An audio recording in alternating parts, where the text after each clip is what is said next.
Ceci est une station d'atterrissage de câbles à Marseille, France. De l'extérieur, il semble banal, mais sous la surface, il se connecte à un vaste réseau de données comprenant 95% du trafic internet outre-mer mondial.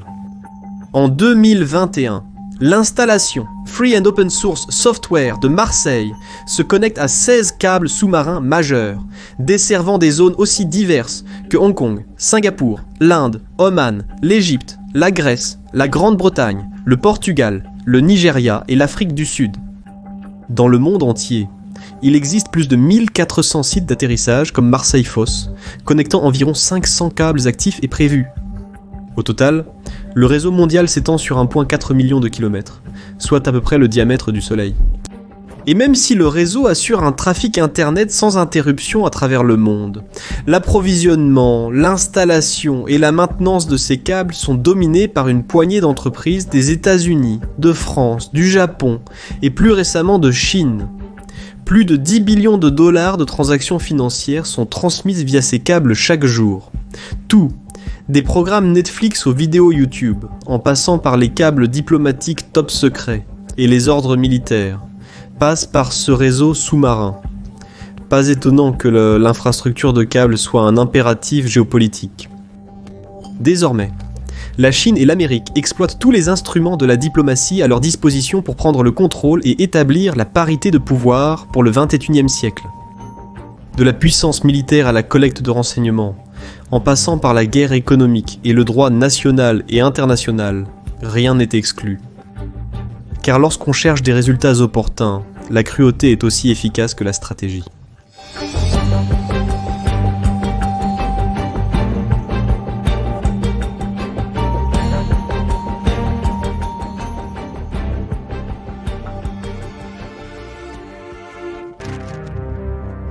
En juin 2017, le chef du renseignement étranger australien, Nick Warner, s'est envolé pour Honiara, aux îles Salomon. Depuis 2003, Canberra occupait le pays sous le prétexte post-11 septembre qu'il s'agissait d'un État défaillant, nécessitant une stabilisation.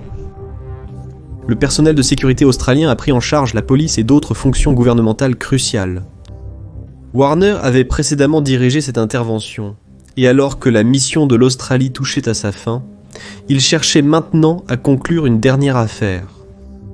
À son arrivée, Warner a rencontré le premier ministre des Salomon, Manasseh Sogovar, pour discuter d'un nouveau câble en fibre optique de 4500 km reliant Honiara à Sydney.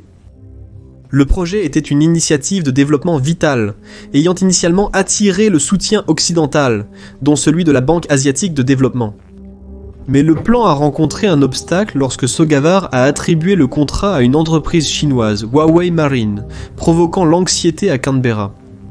La raison était qu'en 2013, les fuites d'Edward Snowden ont révélé que le matériel américain, similaire à celui de Huawei, était truqué pour transmettre des données de surveillance à l'Agence de sécurité nationale.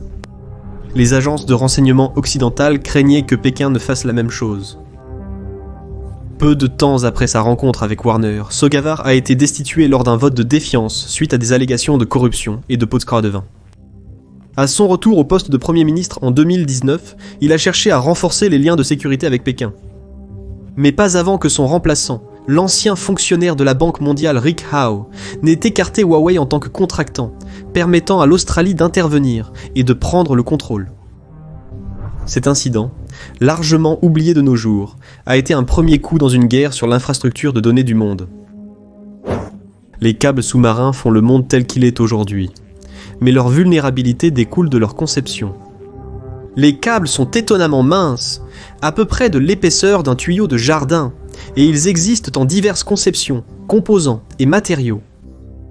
L'anatomie la plus basique a une couche la plus externe faite de fils de plastique polypropylène pour l'isolation, suivie de fils d'acier tressés pour l'armure protectrice. Plus à l'intérieur se trouve une couche de plastique polyéthylène pour l'imperméabilisation, suivie de plus de fils d'acier et encore plus de plastique polyéthylène. Environ au milieu du câble se trouve un tube en cuivre ou en aluminium qui protège le câble des dommages et de la corrosion. Ceci est ensuite suivi d'un ruban anti-eau qui enveloppe l'intégralité du câble.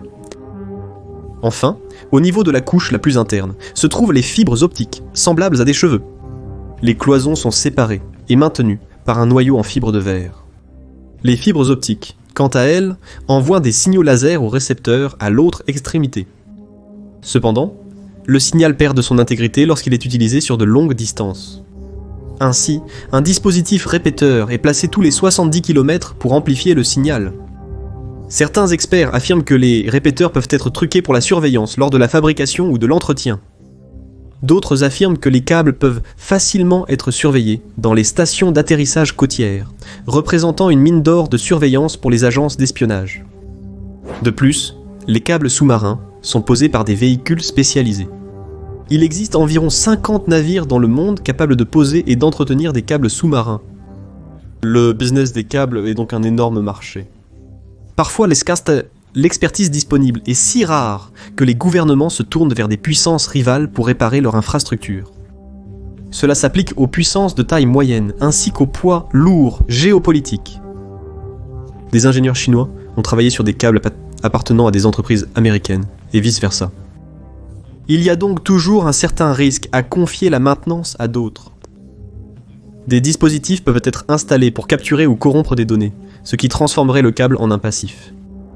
En somme, chaque nouveau câble est un pari géopolitique. De nouvelles connexions renforcent les liens de sécurité. L'exclusion sort un état de la boucle. Pour le meilleur ou pour le pire, c'est ainsi que les données sont transmises à travers le globe. Et pourquoi les câbles sous-marins valent la peine de se battre. En revanche, les satellites transportent beaucoup moins de données et sont beaucoup plus coûteux à lancer et à entretenir. Bien que la technologie puisse mûrir à l'avenir, en 2023, les satellites ne représentent qu'une infime fraction des données intercontinentales, et cela devrait probablement rester ainsi dans les décennies à venir. Néanmoins, l'inquiétude grandit quant à la vulnérabilité des câbles sous-marins, à l'espionnage et au sabotage, ce qui rend les gouvernements plus protecteurs de leurs eaux territoriales. Certaines nations exigent que seules certaines entreprises puissent poser et entretenir des câbles sous-marins dans leurs zones économiques exclusives. Mais les enjeux n'ont pas toujours été aussi élevés. Autrefois, les câbles de données étaient fréquemment financés par des entreprises publiques. Dans les années 2000, les circonstances ont commencé à changer.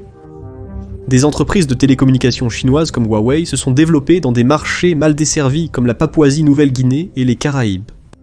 10 ans plus tard, les géants chinois des télécoms ont conquis leur propre segment dans l'industrie du câble. En 2015, la Chine a lancé la route de la soie numérique pour étendre son réseau, en partenariat avec Huawei Marine. En seulement 4 ans, elle avait capturé 15% du marché mondial. Pour l'Amérique, c'était un signal d'alarme. L'administration Trump a intensifié sa rhétorique contre Pékin. Les câbles sous-marins effacent la distinction publique-privée de par leur nature. Cela fait alors de l'industrie une cible pour la sécurité nationale et la protection économique.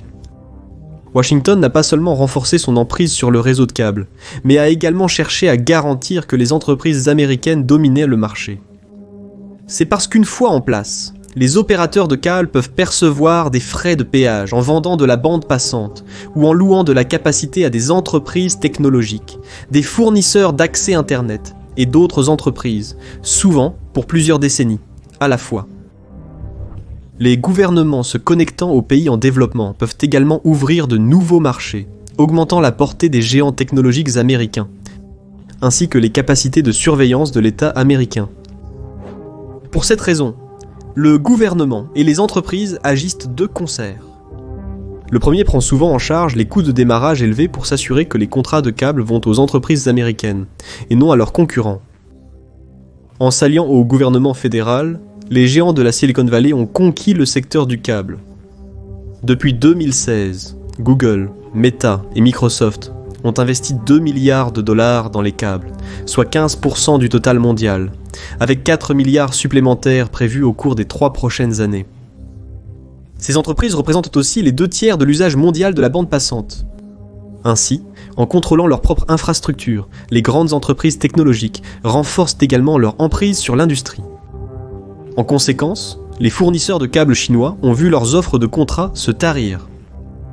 La menace de sanctions de Washington a incité Global Marine et Huawei à vendre leur participation dans leur co-entreprise à Hengtong Group, qu'il a rebaptisée HMN Tech. Cependant, les dégâts avaient été largement faits. De nos jours, HMN Tech n'a que 2 projets en développement, tous 2 limités à l'Asie du Sud-Est, et prévus pour être opérationnels d'ici 2025. La politique américaine a donc réussi à empêcher les Chinois de devenir un acteur majeur sur le marché mondial des câbles sous-marins, du moins jusqu'à présent. HMN Tech ne représente que 10% des réseaux de câbles existants et prévus connus. C'est nettement inférieur à celui du fabricant français ASN et du fournisseur américain Subcom, qui représentent respectivement 40 et 1% et 21% du marché mondial des câbles. Alors que l'Amérique domine la planification des câbles, la Chine est plus présente dans leur maintenance. Par définition, les pannes sont imprévues. Les travaux de réparation sont souvent confiés à celui qui est capable, disponible et à proximité. Pour cette raison, afin de conserver une place dans les opérations de câbles sous-marins, la Chine a misé sur le secteur de la maintenance, s'occupant de l'infrastructure de câbles denses dans ses mers proches, les lignes américaines et japonaises. Certains analystes affirment que cela offre des opportunités d'écoute. En 2022, des navires chinois ont réparé des câbles exploités par AT&T, Verizon et Microsoft dans la mer de Chine orientale. Le mois de mai suivant, Microsoft a allégué, avec une confiance modérée, que des acteurs soutenus par l'État avaient piraté son infrastructure de télécommunications. Pékin a nié tout lien avec les hackers. En partie pour cette raison, Washington a cherché à maintenir les nouveaux câbles physiquement éloignés de la Chine. L'initiative du réseau propre, fondée en 2020, interdit effectivement les connexions directes entre l'Amérique et le continent chinois. Les résultats parlent d'eux-mêmes. Les câbles sous-marins Bifrost et Echo, dont l'ouverture est prévue en 2024, contournent les eaux contestées près de la Chine, tout comme le câble Apricot, un projet de 12 000 km reliant les Philippines et l'Indonésie, dont l'achèvement est prévu en 2025. Cependant, dans le Pacifique Sud-Ouest, les facteurs géopolitiques restent prédominants. En 2021, la Banque mondiale a abandonné un projet de câble reliant Guam à la Micronésie, Kiribati et Nauru, que le chinois HMN Tech était favori pour remporter. Washington avait essentiellement torpillé le projet. En 2020, le département d'État a contacté la Micronésie, exprimant sa désapprobation de l'implication chinoise. Par la suite, Washington, Tokyo et Canberra ont annoncé qu'ils finançaient un nouveau câble le long de la même route. En juin 2023, le projet de 95 250 km était en cours. À son tour, cela a renforcé le statut de Guam, un territoire américain d'outre-mer fortement militarisé, en tant que hub de données majeur. L'hostilité entre l'Amérique et la Chine pousse les entreprises à forger de nouvelles routes pour envoyer le trafic de données. Alors que la sécurité nationale et la sécurité des données sont prioritaires, des cadres politiques et réglementaires sont mis en place qui excluent totalement les fournisseurs hostiles de l'ensemble de l'écosystème des technologies de l'information et de la communication. Singapour, l'Indonésie, les Philippines et le territoire insulaire américain de Guam émergent maintenant comme un centre pour le trafic de données internationales. Mais la concurrence s'étend également dans l'océan Indien. Ici, un point de friction majeur a été le câble Semi-Wi-6 qui va de Singapour à Paris. Initialement, la société chinoise HMN Tech était favorisée pour le construire. L'offre de l'entreprise était de loin la plus compétitive. À 500 millions de dollars, elle ne représentait qu'un tiers du prix demandé, et le projet devait augmenter le prestige international de HMN Tech. Une fois de plus, Washington a menacé d'imposer des sanctions sur le projet. Sans surprise, cela a provoqué un retournement de situation. Le projet a été attribué à Subcom, une entreprise du New Jersey proche des services de renseignement américains.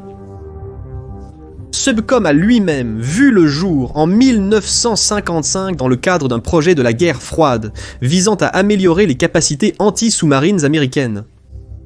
De nos jours, il développe des câbles pour des entreprises comme Google, Amazon, Microsoft et Meta Platforms.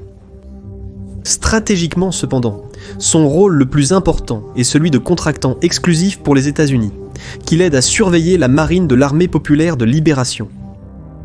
Subcom est également en pole position pour poser un nouveau câble à Diego Garcia. L'atoll administré par les Britanniques accueille une base navale anglo-américaine de 3000 personnes.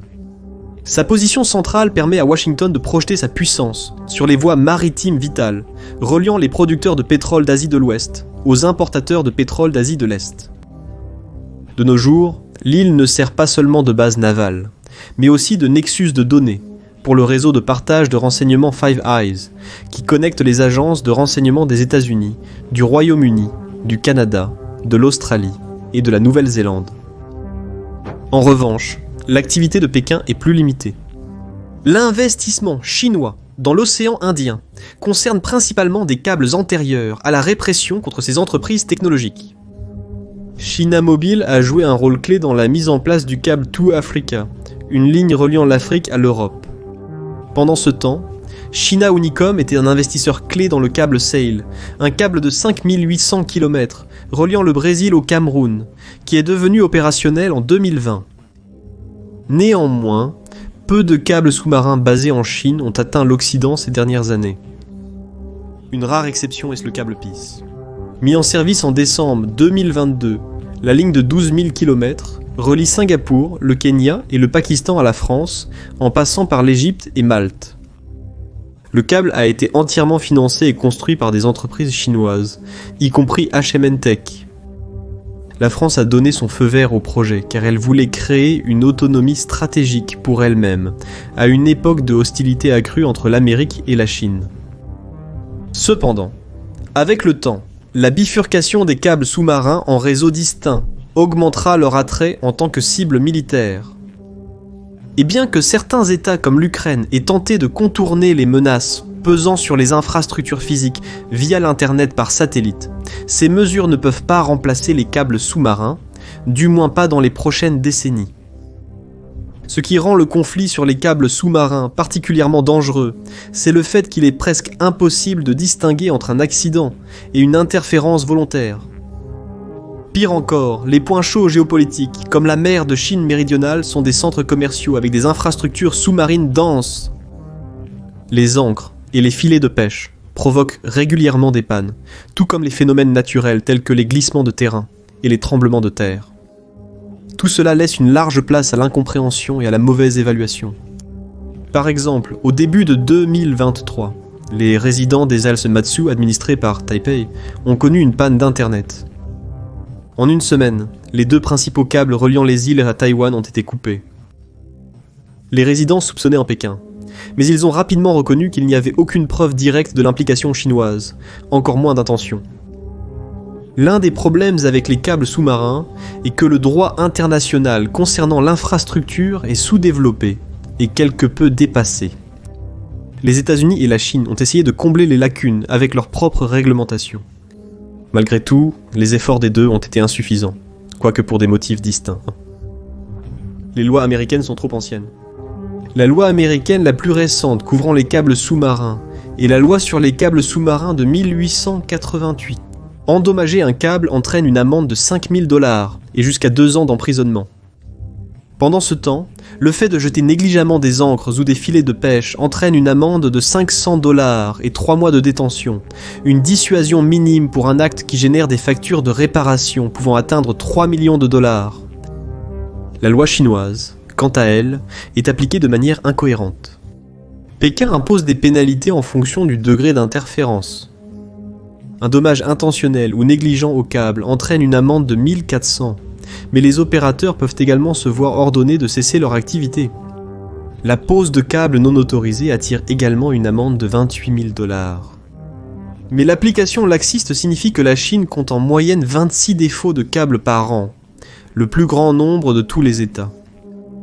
Cela a précipité une récente répression des activités telles que l'extraction de sable, le forage, l'ancrage et le chalutage de fond.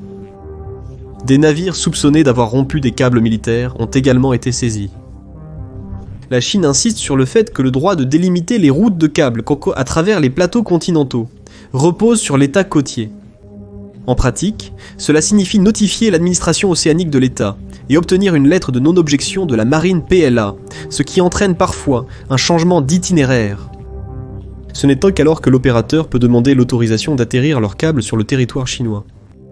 Par la suite, ils doivent tenir les autorités maritimes pleinement informées de leurs activités. Pourtant, cette position risque de causer des frictions, surtout que Pékin soutient que les opérateurs travaillant à l'intérieur de la ligne des 9 traits, une prétendue revendication historique sur presque toute la mer de Chine méridionale, doivent chercher son consentement. Pékin et Taipei revendiquent tous deux la souveraineté chinoise sur la mer, malgré un jugement de 2016 de la Cour permanente d'arbitrage le déclarant illégal. Le processus d'autorisation de Washington est également complexe. Les opérateurs, cherchant à travailler aux États-Unis, doivent obtenir l'autorisation de la Federal Communications Commission du Comité pour l'évaluation de la participation étrangère aux États-Unis, du corps des ingénieurs de l'armée, et éventuellement des autorités étatiques et locales. Cette bureaucratie peut retarder l'approbation de 2 ans, une durée qui ne fera qu'augmenter si un nouveau projet de loi limitant le partage de la technologie de câbles américaine devient une réglementation. Les lois sont comme les saucisses, il vaut mieux ne pas les voir se faire. En émettant des exigences strictes en matière de permis, Pékin et Washington enfreignent la Convention des Nations Unies sur le droit de la mer. Et bien que la Chine ait ratifié la Convention et que les États-Unis l'observent comme une coutume du droit international, les exigences de permis des 2 nations contreviennent au droit de la mer. L'article 79, par exemple, stipule clairement que toutes les nations ont le droit de poser des câbles sous-marins sur le plateau continental. L'article 112 va même plus loin et inclut la haute mer au-delà du plateau continental. Cependant, la loi sur la mer présente de réelles lacunes juridiques. Les protections pour les câbles sous-marins font défaut. La Convention ne criminalise pas les attaques contre les câbles en eau internationale, ni n'oblige les États à protéger les câbles dans leur mer territoriale. Si ces préoccupations ne sont pas abordées universellement, chaque État les traitera individuellement. C'est une recette pour le conflit. Les câbles sous-marins sont les pipelines d'information du monde, et à ce titre, ils deviennent un front majeur dans la nouvelle guerre froide entre la Chine et l'Amérique. Ceux qui sont posés aujourd'hui consolident les blocs de pouvoir de demain, avec des implications pour le commerce, la politique stratégique et le droit international. Bien que l'Occident conserve l'avance pour l'instant, la stature croissante de la Chine et l'essor de la coopération Sud-Sud via les Brésil, Russie, Inde, Chine, Afrique du Sud et d'autres forums pourraient ouvrir de nouveaux axes de collaboration. Quoi qu'il arrive, la promotion et la protection des projets de câbles est désormais un impératif géopolitique. Parce que si le contrôle des ressources a longtemps été un point de tension pour la guerre, de nos jours, le point focal du conflit est la ressource la plus précieuse de toutes, l'information.